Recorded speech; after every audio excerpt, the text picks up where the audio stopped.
சிலர் வந்து தப்பே பண்ணக்கூடாதுன்றதுக்காக தனிமையில் போய் மாட்டிக்குவாங்க.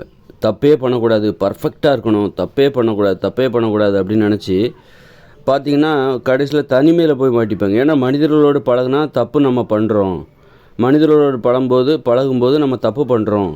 தப்பு பண்ணால் அவங்களுக்கு வந்து என்னடா நம்ம அப்போ வந்து நம்ம தொடர்ந்து தப்பு பண்ணிகிட்ருக்கோமே, அப்போ நமக்கு எதுவுமே தெரியாதனால தானே தப்பு பண்ணுறோம். ஒரு விஷயம் தெரியாதனால தானே நம்ம தப்பு பண்ணுறோம்.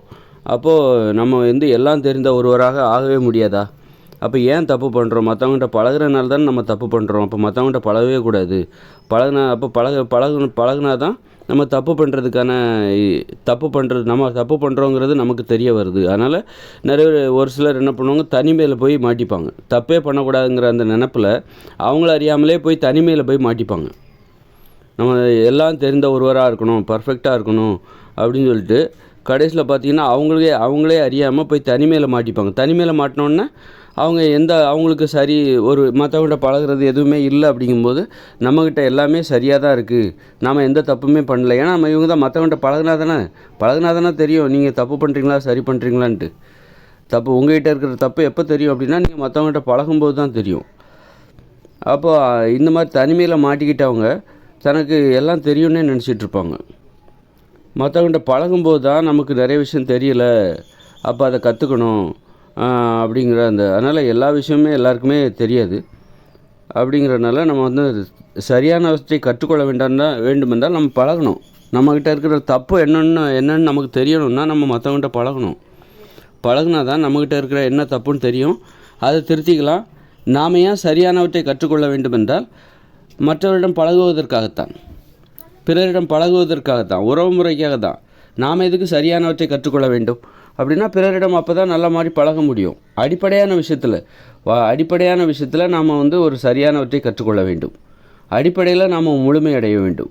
அடிப்படையான ஒரு விஷயத்தில் எது வாழ்க்கைக்கு ரொம்ப முக்கியம் அப்படிங்கிற அடிப்படையான விஷயத்தில் நம்ம முழுமையடையணும். அப்படின்னா நம்ம சரி தவறு எது என்பதை கற்றுக்கொள்ள வேண்டுமென்றால் மற்றவரிடம் பழக வேண்டும். பழகி சரியானவற்றை கற்றுக்கொள்ள வேண்டும். சரியானவற்றை நாம் ஏன் கற்றுக்கொள்கிறோம் என்றால் அப்பொழுது தான் நாம் மற்றவரிடம் பழக முடியும். பிறரிடம் பழகுவதற்காகத்தான் நாம் சரியானவற்றையும் சரி எது தவறு எது என்பதை கற்றுக்கொள்கிறோம். கற்றுக்கொண்டு விட்டு மற்றவரிடம் இன்னும் சிறப்பாக பழகுகிறோம். அவ்வளோதான். நீ பழகினா தான் உங்ககிட்ட இருக்கிற சரி தப்பு எதுங்கிறத கண்டுபிடிக்க முடியும். கண்டுபிடிச்சி என்ன பண்ண போகிறேன்னா நீ மற்றவரிடம் இன்னும் சிறப்பாக பழக போகிற. பழகுனா தான் உனக்குள்ள சரி தப்பு எதுங்கிறத கண்டுபிடிக்க முடியும். அப்படி கண்டுபிடிச்சி இன்னும் நீ அப்போ அதை என்ன பண்ண போகிறேன்னா நீ இன்னும் நல்லா பழக போகிற. அவ்வளோதான். பழகுனா தான் கண்டுபிடிக்க முடியும். கண்டுபிடிச்சி நீ பழகத்தான் போகிற. மற்றவங்க வாங்க பழகலாம் அப்படிங்கிற மாதிரி பழகி என்ன பழகுனா தான் சரி தப்பு எதுங்கிற கண்டுபிடிக்க முடியும். சரி தப்பு எதுங்கிற கண்டுபிடிச்சிட்டு நீ மற்றவங்கள்ட்ட பழகத்தான் போகிற. ஆக பழகுவதற்காக தான், உறவு முறைக்காக தான். நாம் எதுக்கு சரி தப்பெல்லாம் கண்டுபிடிச்சிக்கிறோம்? இவ்வளோ நிறைய அறிவுரைகள்லாம் சொல்கிறாங்க, இது தப்பு அது சரி அது ஏன் தப்பு இது அப்படின்னு வாக்குவாதம் எல்லாம் நடந்துக்கிட்டு எல்லாமே எதுக்குன்னா அடிப்படையில் மனிதர்கள் ஒருவருக்கொருவர் எப்படி பழகுவது. ஏன்னா இது வந்து நம்ம குரங்குகளாக இருக்கும்போது நம்ம பழகிறது கிடையாது, பேசுவது கிடையாது. நம்ம வெறுமனே சத்தம் போட்டுட்டு தான் இருந்தோம். குரல் எழுப்பி சத்தங்களை எழுப்பி நம்ம இந்த மாதிரி ஒற்றுமையாக உதவி செய்து வாழ்கிற வாழ்க்கைலாம் குரங்குகளாக இருக்கும்போது நம்மக்கிட்ட இல்லை.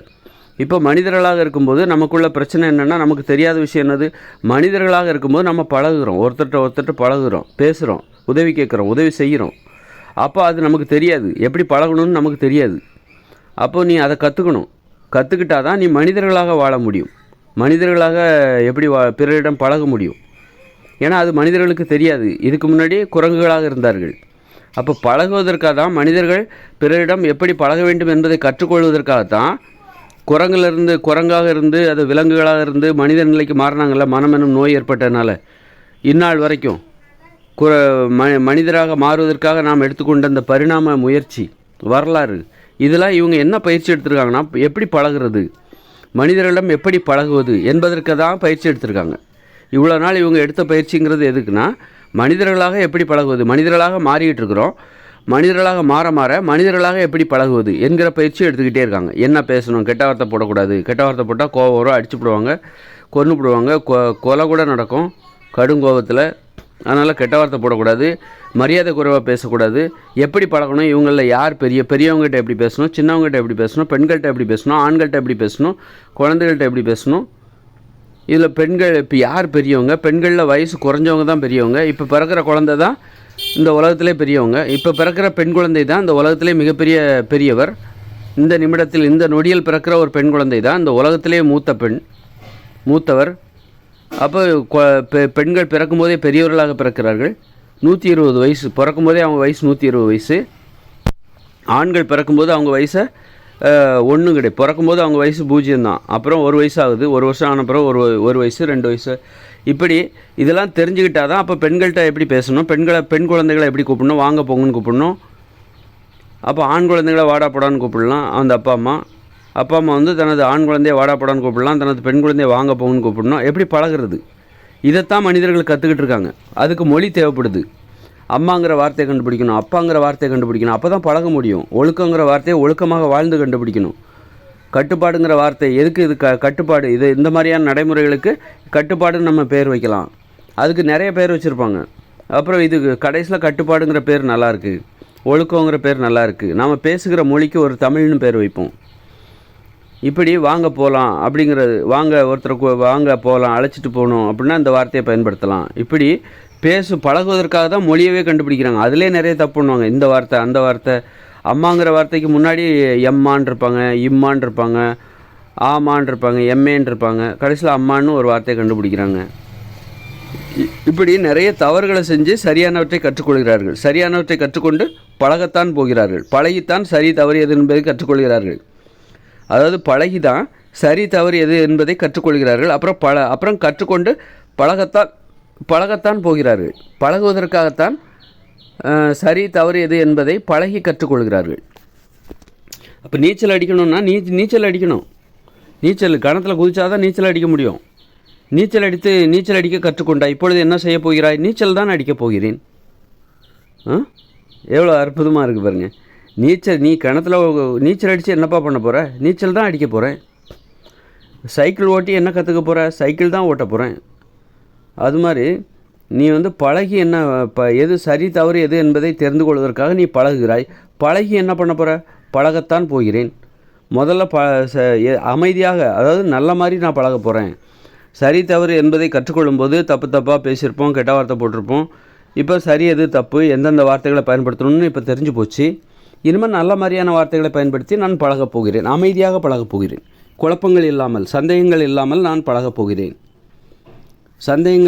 பழகப் போகிறேன். எனக்கு எந்தவித குழப்பமும் இல்லை. யார்கிட்ட எப்படி பேசணும், மரியாதையாக பேசுகிறேன். பெரியவங்ககிட்ட மரியாதையாக பேசணும், பெண்கள்கிட்ட எப்படி பேசணும், குழந்தைகிட்ட எப்படி பேசணும், அம்மாக்கிட்ட எப்படி பேசணும், அப்பாக்கிட்ட எப்படி பேசணும், கோபத்தை எப்படி வெளிப்படுத்த வேண்டும், அவர்கள் கோபத்தை வெளிப்படுத்தும் போது அதை எப்படி எதிர்கொள்வது என்பதை கற்றுக்கொண்டு அமைதியாக வாழப்போகிறேன். குழப்பம் இல்லாமல் சந்தேகம் இல்லாமல் தெளிவான மனநிலையில் வாழப்போகிறேன். தெளிவான புரிதலோடு வாழப்போகிறேன்.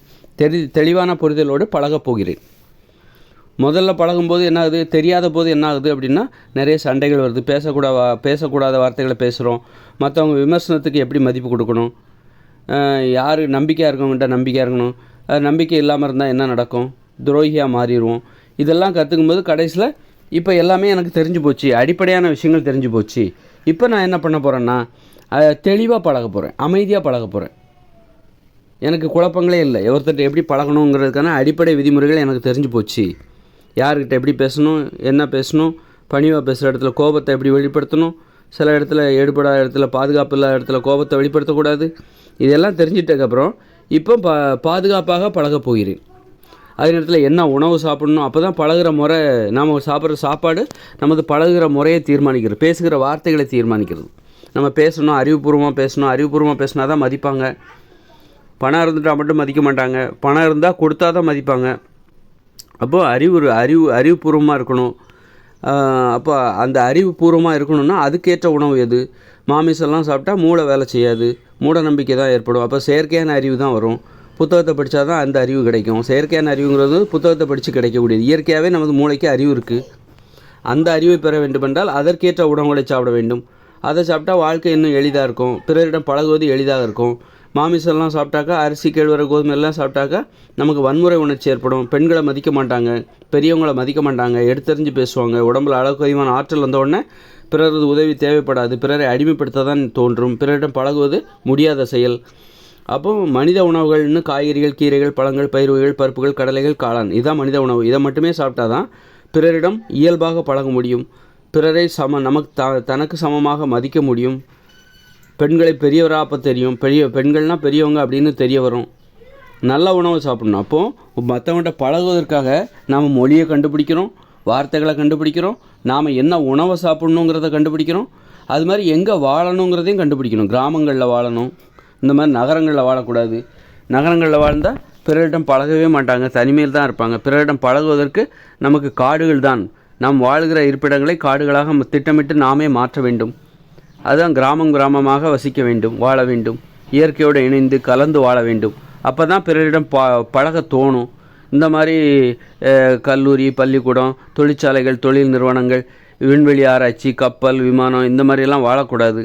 இப்படிலாம் வாழ்ந்தால் மனிதர்கள் தனிமைப்பட்டு போய்விடுவார்கள். பிறரிடம் பழகவே அவர்களுக்கு பிடிக்காது, உறவு முறையே விரும்பாது.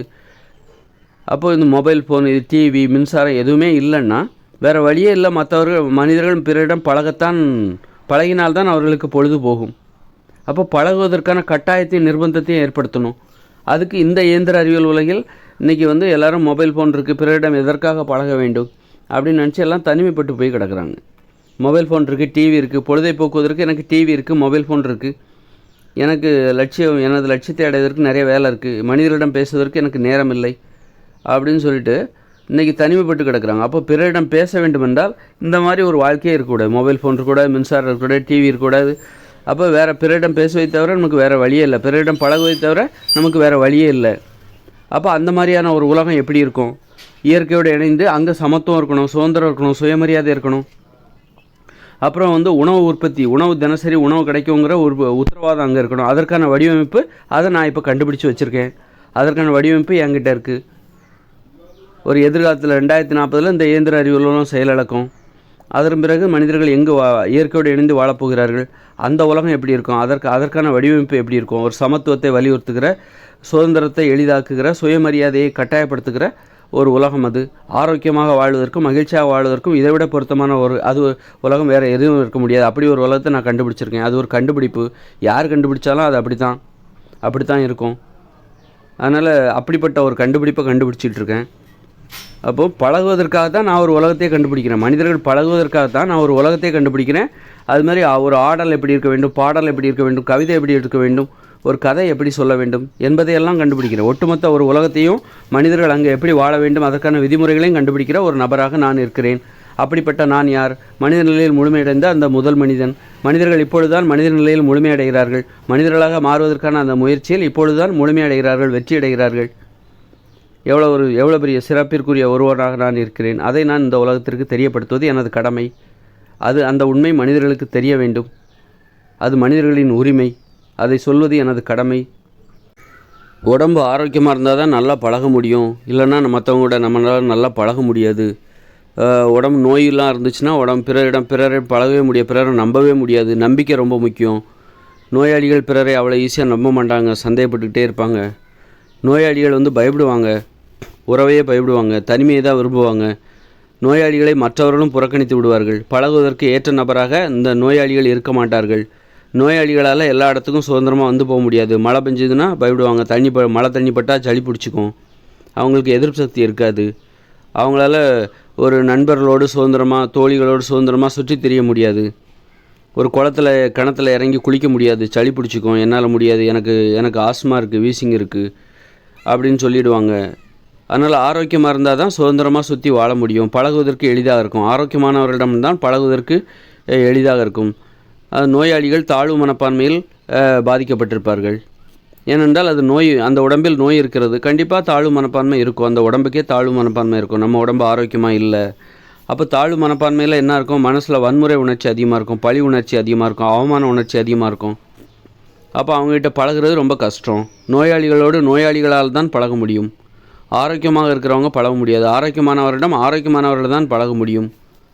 இந்த மாதிரி பழகுவதற்கு அப்போது நம்ம பழகணுன்னா நல்லா மென்மையாக பழகணும், சந்தோஷமாக பழகணும் அப்படின்னா, சுதந்திரமாக சுற்றி திரியணும் அப்படின்னா, நம்ம உடம்புல நோய் இருக்கக்கூடாது, ஆரோக்கியமாக இருக்கணும். ஆக பழகுவதற்கு தான், பழகிறது தான் வாழ்க்கை. வாழ்க்கை என்னென்னா பழகுதல் தான். பிறரிடம் பழகுவது எல்லாமே பயிற்சி தான் வாழ்க்கை. பழகுதல்னால் என்ன அர்த்தம்? பயிற்சி அப்படின்னு கூட நம்ம புரிஞ்சுக்கலாம். அப்போ பிறரிடம் பேசுவதற்கான பயிற்சி, பிறரிடம் பழகுவதற்கான பயிற்சி, நிறைய பழகுதல் இருக்குது, நிறைய பழக்கம் இருக்குது. நிறைய உணவு பழக்கம், தொழில் பழக்கம், என்ன தொழில் நம்ம செய்கிறோம், இப்படி நிறைய பழகுதல் என்றால் அதில் நிறைய இருக்குது.